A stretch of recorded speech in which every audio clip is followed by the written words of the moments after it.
Welcome back to Live Now from Fox, and we do have some breaking news to share with you as President-elect Donald Trump taking to his social media platform, Truth Social, confirming that he will be preparing to declare a national emergency and plans to use military assets to reverse the Biden, quote, invasion through a mass deportation program.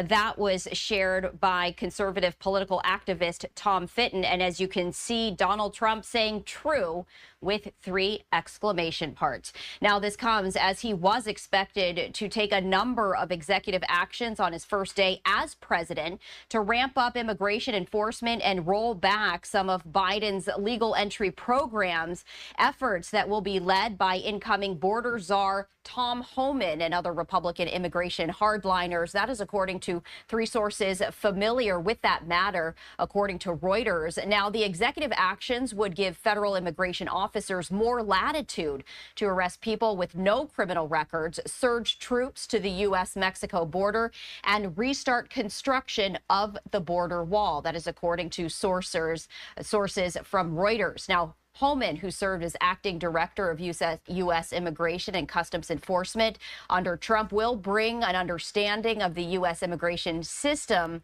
after a 4-decade career that took him from the frontline Border Patrol agent to head of the agency that arrests and deports immigrants who have come into the U.S. undocumented. We continue to share that breaking news as we do learn, confirmed by President-elect Trump himself, that his administration will prepare to declare a national emergency and will use military assets to reverse the, quote, Biden invasion through a mass deportation program. Any new updates, of course, we will bring that to you right here on Live Now from Fox.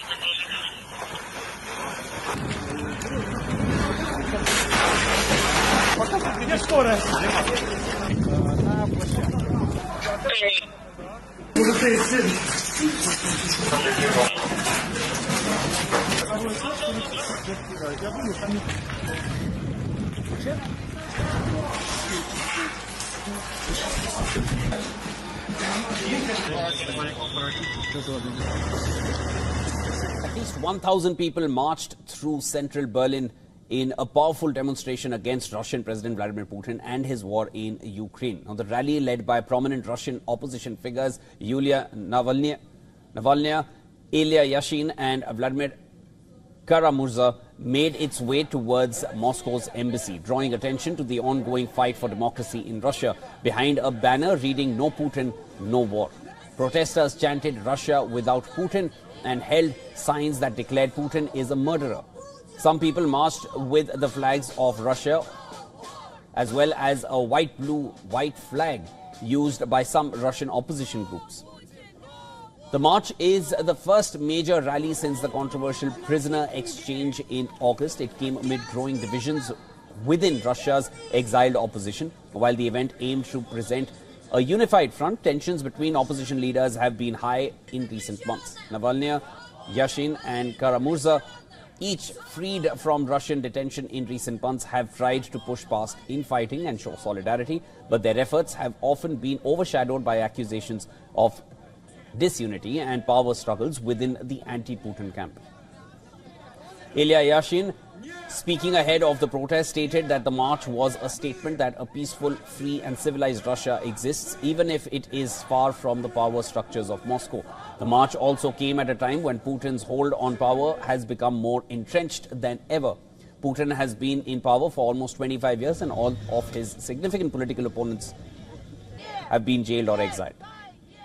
The Russian opposition lost its main figurehead in February when Putin's rival Alexei Navalny died in an Arctic prison under mysterious circumstances. In recent years, the Kremlin has eradicated any political competition at home and waged a crackdown on dissent.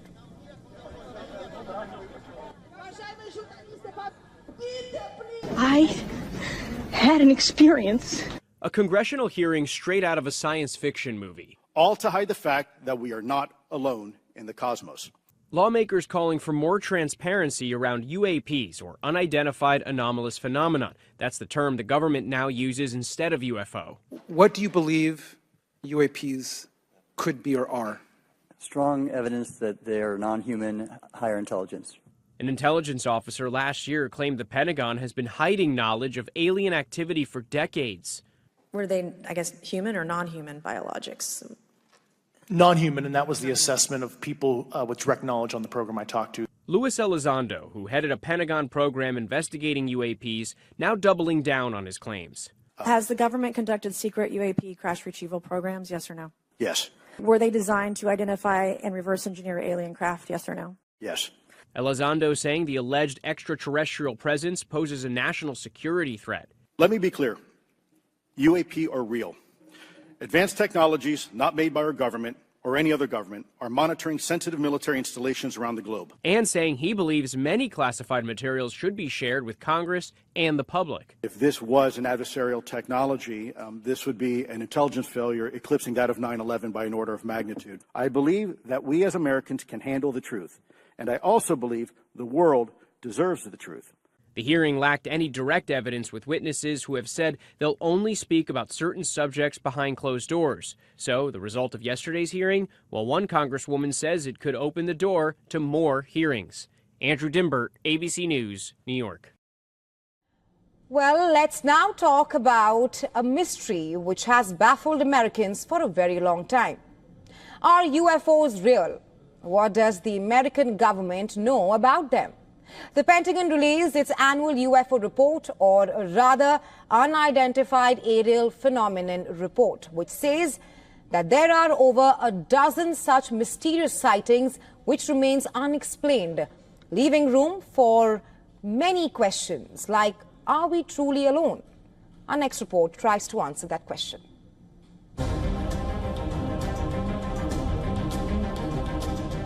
Hollywood has long fired our imaginations, portraying mysterious flying objects, alien invasions, and advanced extraterrestrial civilizations in countless movies and series.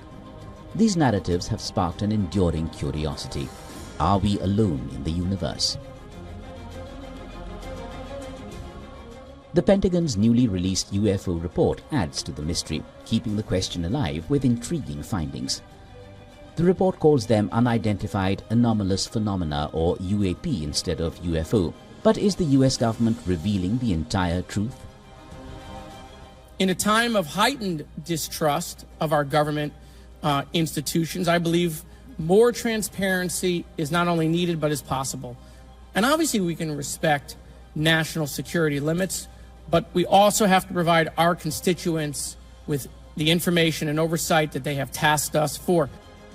The US government's annual report on UAPs mentions 757 reported UAP sightings from May 2023 to June 2024. Most were attributed to drones, balloons, or natural phenomena, but about 24 remain unexplained, defying easy categorization.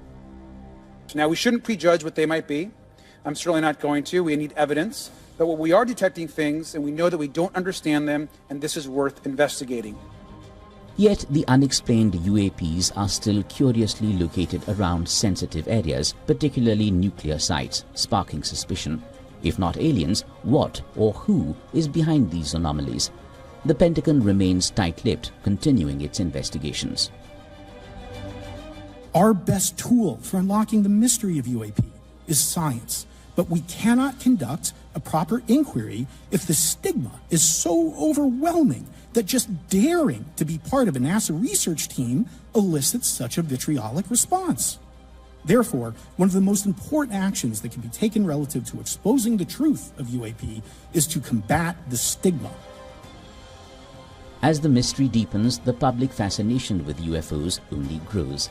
This report offers no definitive answers, but keeps the age-old question alive. Is there something or someone out there? Bureau Report, Beyond World.